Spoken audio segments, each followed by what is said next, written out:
Quand vous regardez autour de vous, vous voyez que tout le monde semble être heureux. Vous aussi, vous aimeriez avoir ce bonheur, mais vous ne l'avez pas à cause d'un problème que vous ne pouvez pas résoudre. Chaque humain affronte des situations qui sont difficiles, mais dans de nombreux cas, peu importe à quel point vous essayez, vous voyez que seul, vous ne pourrez jamais les surmonter. Quelle est la situation qui enlève votre paix? Votre santé fragile ou celle des membres de votre famille, la division dans votre foyer, les portes qui sont fermées, les vices. Mais même quand tout semble perdu, sachez qu'il y a une solution, une clameur, un lieu de guérison où les miracles arrivent dans la vie de ceux qui croient. Ne manquez pas cette occasion de changer l'histoire de votre vie. Tous les jours, trouvez une porte ouverte pour résoudre votre problème. Lundi, recevez une orientation pour votre réussite financière. Mardi, déterminez la restauration de votre santé. Mercredi, renforcez votre communion avec Dieu. Jeudi, clamez pour votre famille et votre vie sentimentale. Vendredi, venez chercher la délivrance spirituelle. Samedi, priez pour tous les cas qui sont impossibles. Et dimanche, commencez la semaine avec la bonne direction de Dieu. Universel Gabon. Une parole de foi, une parole de vie, une parole d'espoir. Vous assistez à l'émission Parole de vie. Que Dieu vous bénisse abondamment, amis téléspectateurs. Bienvenue dans le cadre de votre programme Parole de vie. Parole de vie est ce programme qui vous est proposé par l'Église universelle du Royaume de Dieu. Dans notre siège est situé du côté de l'avenue Cointet, justement derrière l'hôpital général, juste en face du Fils national de l'emploi, se trouve notre temple de miracle, l'universel. Dans ce programme aujourd'hui, nous allons parler simplement de ce qui va se faire ce dimanche dans tous les temples de l'Église universelle du Royaume de Dieu. Déjà, si Dieu a permis que vous soyez câblés devant votre petit écran pour suivre ce programme, c'est parce que certainement le Seigneur veut vous accorder de par ce programme une bénédiction. Êtes-vous abattu? Êtes-vous découragé? Êtes-vous opprimé par des situations qui vous dépassent? Êtes-vous une personne humiliée, rejetée dans la société? Alors laissez-moi vous dire que Jésus-Christ vous aime. Ce n'est pas parce que vous êtes sans emploi que Jésus ne vous aime pas. Ce n'est pas parce que vous êtes célibataire, malade. Ce n'est pas parce que votre entourage s'est éloigné de vous que Jésus ne vous aime pas. Jésus vous aime. Et c'est pourquoi il permet que vous soyez devant votre écran pour accompagner ce programme. Parce qu'il est amour et il aimerait faire quelque chose de merveilleux et de glorieux dans votre vie. Dans quelques instants, avant de terminer ce programme, nous aurions la possibilité de prier en votre faveur, de prier pour votre santé, de prier pour votre salut, de prier pour que la paix de l'Éternel arrive dans votre vie. Et si vous avez besoin de communiquer avec les hommes de Dieu au sein de l'Église universelle du Royaume de Dieu, vous pourriez composer le numéro qui s'affiche sous le bas de votre petit écran. Et par ce numéro, vous rentrerez en contact avec les hommes de Dieu qui pourront élever une clameur, une prière en votre faveur. Aujourd'hui, j'aimerais vous parler de ce qu'a fait un homme. Il y avait un homme opprimé, un homme qui vivait une situation difficile, mais qui a cru que l'Éternel pouvait changer son histoire. Aujourd'hui, j'aimerais vous parler d'un homme appelé Jonas. Qui était Jonas? La Bible dit dans Jonas chapitre 2, verset 7, « Quand mon âme est abattue au-dedans de moi, je me suis souvenu de l'Éternel et ma prière est parvenue jusqu'à toi dans ton saint temple. » Jonas était abattu. Et lorsque son âme était abattue, Jonas s'est souvenu de l'Éternel. Il s'est souvenu qu'il y a une personne qui pouvait l'aider, qu'il y a une personne qui pouvait le faire sortir de la situation qu'il était en train de vivre. C'est pourquoi il a dit, quand mon âme était abattue au-dedans de moi, je me suis souvenu de l'Éternel. Peut-être vous avez oublié votre Dieu. Vous avez cherché de l'aide sur toutes les personnes, vers toutes les personnes. Vous avez cherché de l'aide auprès de vos amis, de vos collègues. Vous avez cherché des conseils auprès des personnes qui vous ont proposé une aide, mais qui jusqu'au jour d'aujourd'hui vous ont tourné le dos. Alors Jonas s'est tourné vers l'Éternel. Il s'est souvenu de son Dieu. Madame, monsieur, amis téléspectateurs, j'aimerais vous poser une question. Qui vous a donné la vie? Qui vous permet d'être debout aujourd'hui? Vous qui avez des enfants, qui vous a donné ces enfants? Vous qui avez un emploi, qui vous a donné cet emploi? N'est-ce pas l'Éternel? Alors ce même Dieu qui vous donne la vie et la santé, c'est ce Dieu qui voudrait que vous vous tournez vers lui. C'est ce Dieu qui voudrait que vous portez vos regards vers lui pour qu'il vous sorte de la situation que vous êtes en train de traverser. Et Jonas a dit que lorsqu'il s'est tourné vers l'Éternel, il dit sa prière est montée vers Dieu. Sa prière est allée jusqu'au Saint-Temple et Dieu l'a entendu. Dieu a écouté et Dieu a changé sa situation. Oh, regardez-moi, faites attention, vous qui me regardez, mesdames et messieurs, amis téléspectateurs, j'aimerais vous dire que Jésus voudrait que vous vous tournez vers lui. Vous qui me recevez même en province, le Seigneur veut que vous vous tournez vers sa parole pour qu'il change votre histoire et votre situation. Vous qui êtes malade, vous dont votre situation familiale est devenue chaotique, faites comme Jonas. Tournez-vous vers l'Éternel. Vous qui êtes abattu, peut-être même vous regardez ce programme de télévision et vous avez des envies de suicide. Vous avez des envies de tout abandonner. Jonas s'est tourné vers l'Éternel, le moment où il se sentait le plus faible.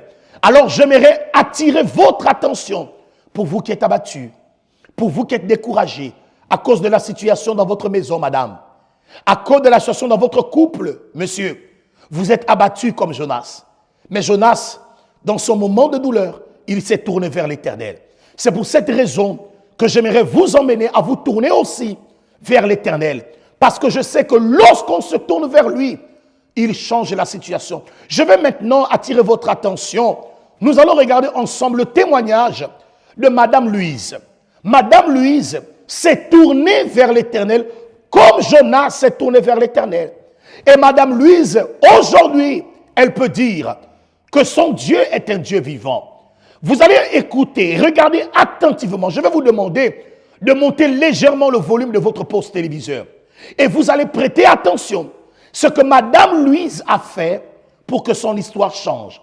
Et je crois que le Dieu qui a changé l'histoire de Jonas, l'histoire de Madame Louise, c'est ce Dieu qui se propose de changer aussi votre histoire. On regarde ce témoignage et nous revenons juste après. Que Dieu vous bénisse.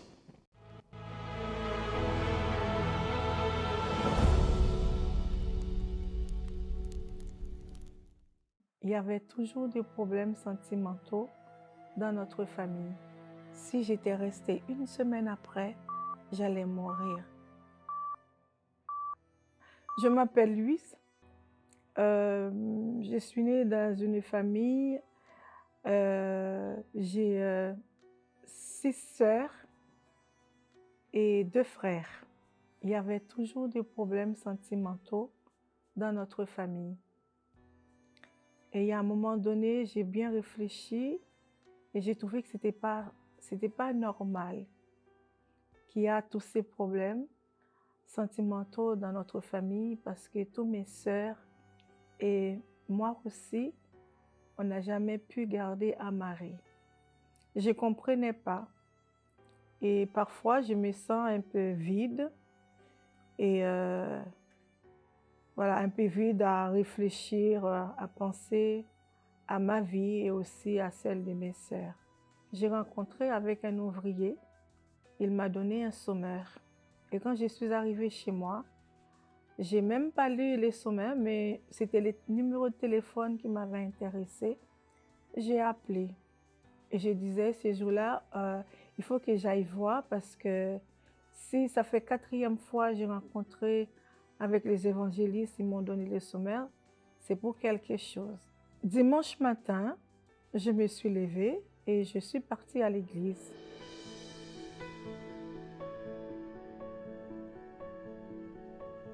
Et ces jours-là, quand je suis arrivée, tout ce qui a été dit sur l'autel, il y avait quelque chose pour moi, pour ma famille. Je me sentais vraiment, vraiment bien. Et c'est là tout a commencé. Tous les dimanches, j'étais là à l'église.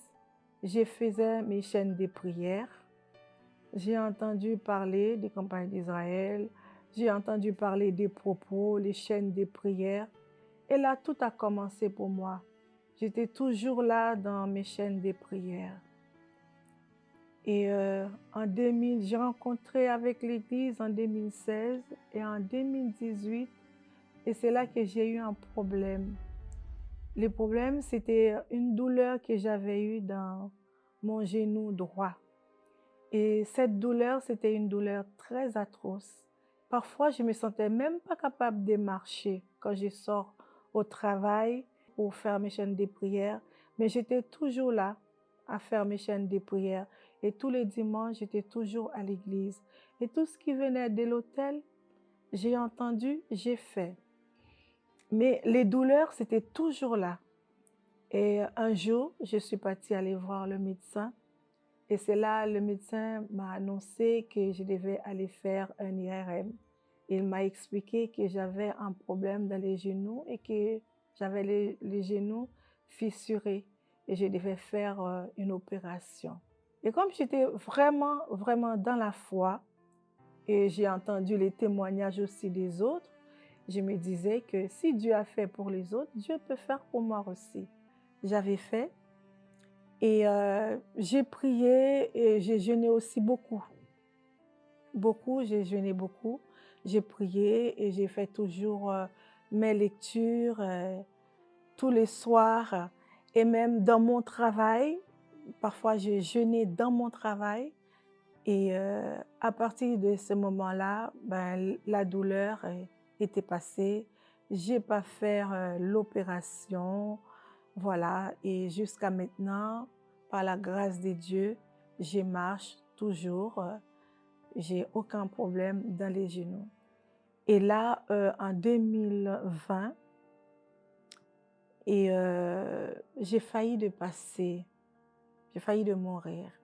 Et parfois, quand je mangeais, je sentais que j'ai des reflux sur mon estomac, mais c'était rien de grave pour moi parce que j'étais pas couchée, j'avais pas eu mal. Je sentais que je devais aller voir le médecin. Et des fois, j'ai dit, mais mon Dieu, mais pourquoi je vais aller voir le médecin? Parce que je suis pas couchée, j'ai pas mal, mais j'ai quelque chose qui me dit qu'il faut que j'aille voir le médecin. Alors, j'ai appelé ma fille, je lui ai parlé. Elle me disait ce jour-là, ben maman, si tu te sens, tu devais aller voir le médecin, il faut aller voir le médecin. Et c'est là que j'ai appelé un spécialiste. Je suis partie aller voir le médecin. Il m'a donné une prescription et il m'a dit que je devais faire une fibroscopie, une télescopie. Et dans la même semaine. Et du coup, il m'a donné les numéros que je devais appeler anesthésiste. J'ai appelé anesthésiste, je prends les rendez-vous. Je suis partie. Et dans la même semaine, je suis partie pour faire mon examen. Et comme c'était un examen anesthésie générale, quand je me suis réveillée, le médecin il est venu vers moi. Il me disait, Madame Seyus, il m'a regardé dans les yeux. Il m'a dit, Madame Seyus, vous avez la chance. J'ai dit, pourquoi, docteur? Et il m'a montré les photos. Et quand il m'a montré les photos dans mon cœur, je me disais, Seigneur, c'est pas la chance, c'est la grâce. Parce que le médecin, il m'a dit, si j'étais restée 1 semaine après, j'allais mourir. Parce que les polypes que j'ai eus, c'est cancéreuse. Il m'a bien expliqué, il m'avait montré les photos, il m'a montré tout ce qu'il avait fait. Et j'ai même les photos avec moi. Et il m'a dit, tous les 2 ans, il faut que je refais encore des examens pour savoir où ça en est. Et ça fait pas longtemps que j'ai refait les examens. Il m'a dit que mon estomac est comme un estomac des enfants. Dieu m'a sauvé la vie. Il n'y a rien qu'on peut donner qu'on peut mettre sur l'autel qui pourrait comparer à ce que Dieu fait pour nous. Pour la recherche du Saint-Esprit, j'avais fait ma campagne financière et spirituelle. Spirituelle, c'est jeûner, prier et toujours aller à l'église le maximum de jours. Et aussi pour pardonner aussi avec tous ceux ou celles qui m'ont fait du mal. Et voilà, c'est par le biais de ma prière, des sacrifices que j'ai faits et que j'ai trouvé grâce auprès de Dieu et qu'il m'accorde son esprit. Quand j'ai eu le Saint-Esprit, je n'ai pas de ressenti comme quoi j'ai ressenti quelque chose. Non, il n'y avait pas de ressentir là-dedans. C'est une conviction et puis la façon que j'étais avant et maintenant, ça n'a rien à voir. Parce que quand on a le Saint-Esprit, on a la paix, on a la joie. Et cette paix, on ne peut pas l'expliquer. Cette joie, on ne peut pas l'expliquer. Parce que tout ce qui nous arrive dans notre vie, on a une ferme conviction qu'on a quelqu'un avec nous qui nous donne la force, qui nous donne le courage de vaincre. J'ai le courage en moi et je crois. Je crois en quelque chose. Et c'est quelque chose, c'est quoi? C'est l'Esprit de Dieu. Il n'y a rien qui est plus important, il n'y a rien qui est plus doux et qui donne plus force que le Saint-Esprit.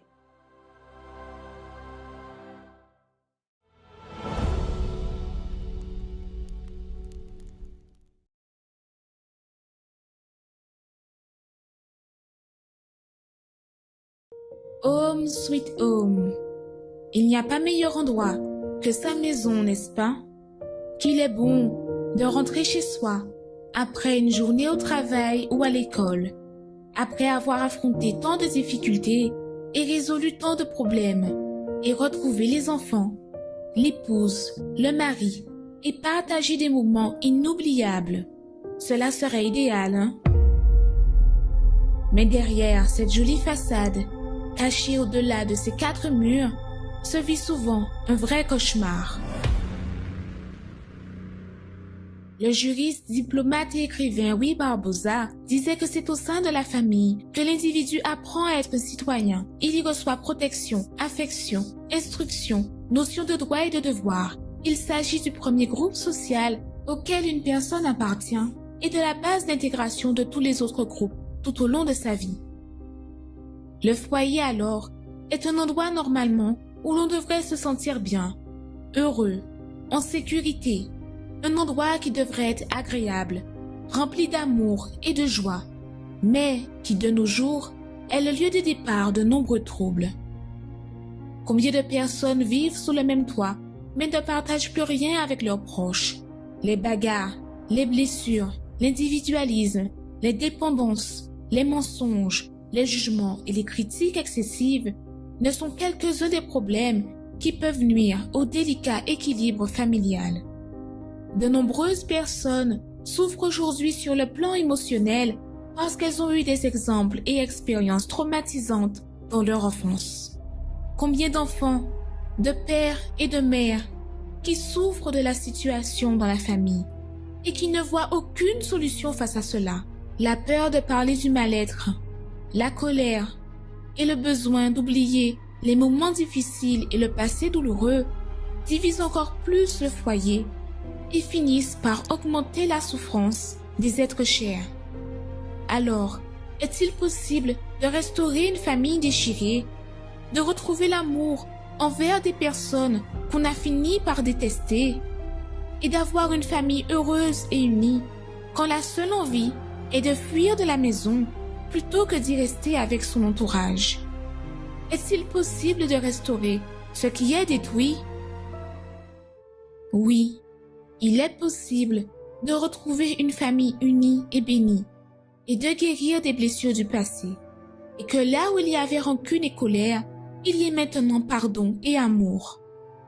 Oh, qu'il est agréable, qu'il est doux pour des frères de demeurer ensemble.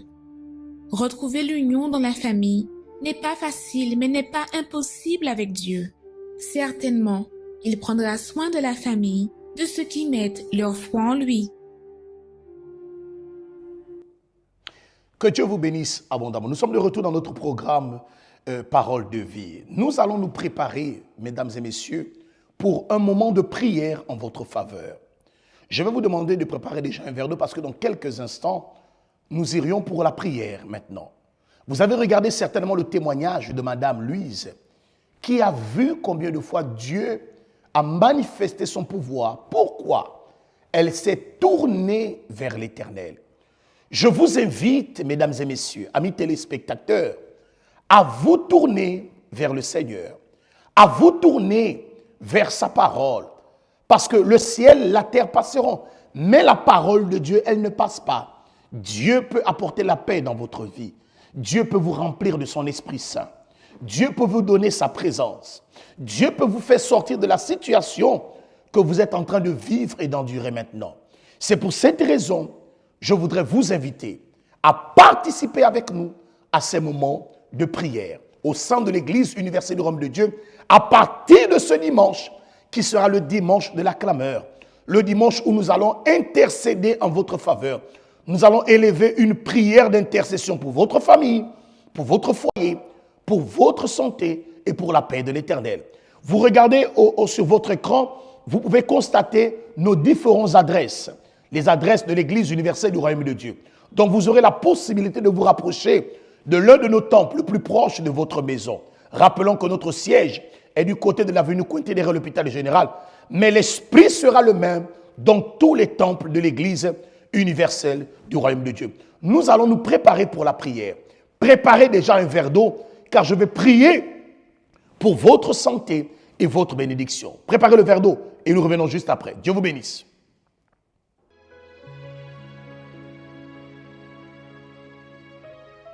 La prière est le lien qui nous unit à Dieu.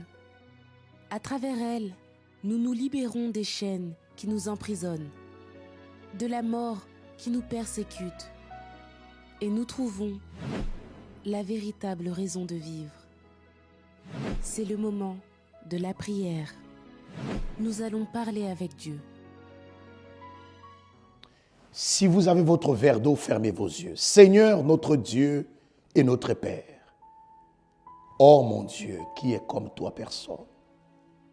La Bible dit que le Seigneur est l'eau de vie.